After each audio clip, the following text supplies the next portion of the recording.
नमस्कार दोस्तों, मैं स्वागत करती हूं आपका अपने चैनल भारत ब्रेकिंग न्यूज में। नमस्कार साथियों, भारत ब्रेकिंग न्यूज में आपका हार्दिक स्वागत है। आज हम आपको लेकर चलते हैं एक ऐसे प्रेरणादायक आयोजन में जहां समाज सेवा, नारी सशक्तिकरण और बाबा साहेब डॉक्टर भीमराव अंबेडकर के विचारों की एक जीवंत झलक देखने को मिले। ये आयोजन डॉक्टर भीमराव अंबेडकर अनुयायी समाज सेवी संस्था फरीदाबाद द्वारा संचालित डॉक्टर अंबेडकर महिला कौशल विकास केंद्र के तत्वाधान में किया गया। कार्यक्रम का मुख्य उद्देश्य था बेटी बचाओ बेटी पढ़ाओ अभियान को जन जन तक पहुंचाना। इस आयोजन के माध्यम से नारी शिक्षा, आत्मनिर्भरता और सामाजिक समरसता को एक नई दिशा दी गई। ये संदेश दिया गया कि जब बेटियां पढ़ेगी तभी समाज आगे बढ़ेगा। कार्यक्रम में समाज के अनुभवी और समर्पित वरिष्ठ नागरिकों ने भाग लिया। उनका अनुभव और मार्गदर्शन आज के युवाओं के लिए प्रेरणा है। पारंपरिक पोशाक में मंच पर बैठे गणमान्य अतिथि इस बात का प्रतीक है कि हमारे संस्कृति और संघर्ष दोनों साथ चलते हैं।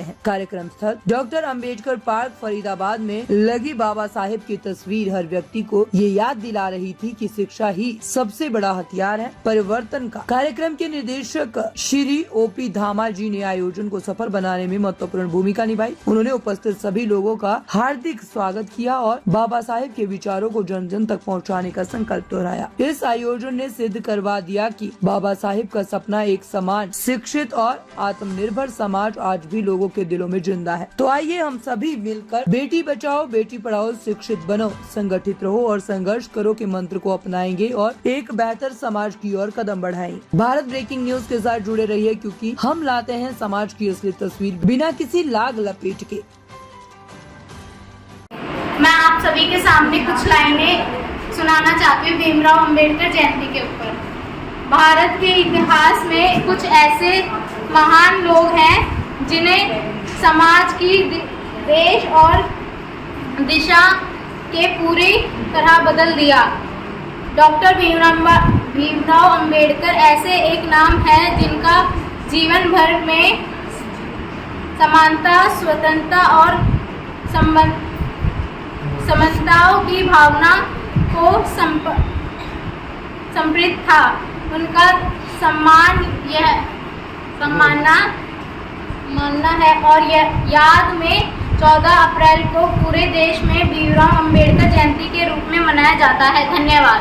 डॉक्टर भीमराव अंबेडकर जयंती के दिन आप सभी को कुछ सुनाना चाहती हूँ।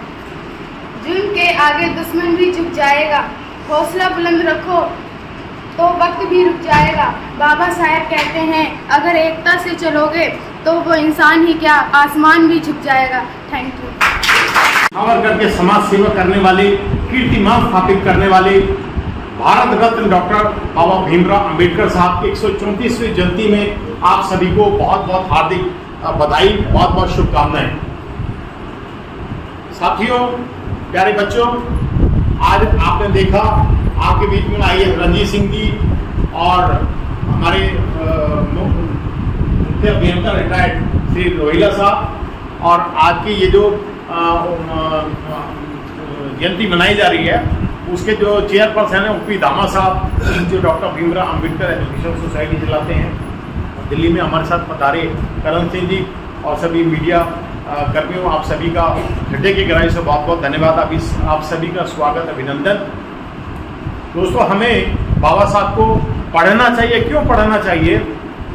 कि संघर्ष की ऐसी मिसाल इतिहास के पन्नों में आपको कहीं पर नहीं मिली। जहां शिक्षा प्राप्त करने के लिए भी उनको बहुत संघर्ष करना पड़ा और क्लास के बाहर बैठ कर के भी वो मेधावी छात्र बन गए।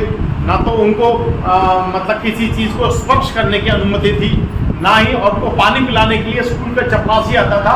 और जिस दिन स्कूल का चपरासी नहीं आता था, बाबा साहब जो एक बालक के रूप में पढ़ाई कर रहे थे तो वो प्यासे रहते थे।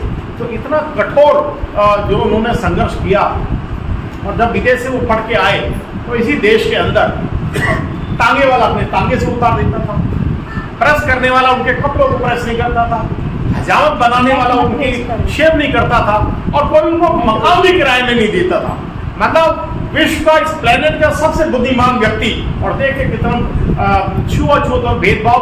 तो बाबा साहब ने अंग्रेजी के अंदर एक कहावत का उस वक्त निर्माण किया था जिसको अंग्रेजों ने बहुत अप्रिशिएट किया था कि untouchability is crime against human Mankind. ये बाबा साहब के द्वारा रचित ये अंग्रेजी में कहावत है जिसको अंग्रेजों ने जब इसको देखा, पूरे वर्ल्ड के अंदर उनकी एक कहावत मशहूर हुई थी।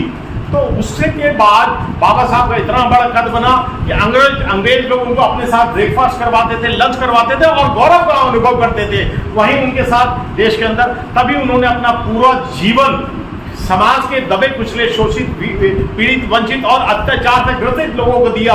उन्होंने ये सोचा कि जब मैं इतना पढ़ लिख करके मेरे साथ अगर इतना जो कठोर जो है भेदभाव और अस्पष्टता की भावना का ये प्रचार हो रहा है, तो उन गरीब करोड़ों लोगों को क्या, जो बेचारे पढ़े लिखे भी नहीं है, जो अंगूठा टेके, जिनके लिए कोई फाइट करने वाला नहीं है।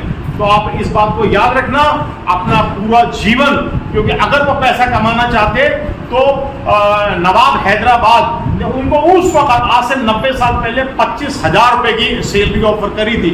और पटियाला जो राजा थे भूपेंद्र सिंह जी, उन्होंने 50,000 रुपए की उस वक्त, जिस वक्त लोगों की सैलरी जो है 10-10, 20-20 रुपए होती थी। इससे कम से कम वो बहुत बड़े लोग, तो उनको पता था कि ये व्यक्ति भले ही अनुसूचित जाति में पैदा हुआ है, लेकिन ये बहुत बड़ा अर्थशास्त्री है।